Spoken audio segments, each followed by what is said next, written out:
അപ്പോൾ ഇത് നമ്മുടെ ചോറ് വിളമ്പിയിട്ടുണ്ട്. ഇനി അടുത്തത് മഷ്റൂം മെഴുക്ക് വരട്ടി കേട്ടോ. അപ്പം അത് വെച്ചിട്ടുണ്ട്. വാള ഫ്രൈ ആട്ടോ. അതെ, വാള ഫ്രൈ വെച്ചിട്ടുണ്ട്.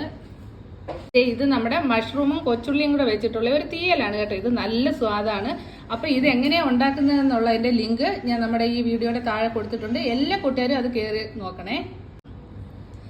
അങ്ങനെ നമ്മുടെ കൊച്ചുള്ളിയും മഷ്റൂമും കൂടെ വെച്ചിട്ടുള്ള തീയലാണ് കേട്ടോ. ഇതൊരു തൊടുകറിയായിട്ടൊക്കെ നമുക്ക് കൂട്ടാം. കൂട്ടുകാരെ, നമ്മുടെ വാളക്കറി റെഡി ആയിട്ടുണ്ട്.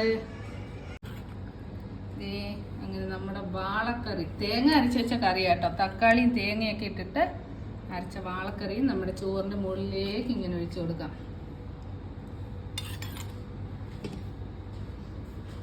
പിന്നെ നമ്മുടെ തൈരും കൂടെ വെച്ചിട്ടുണ്ട് കേട്ടോ.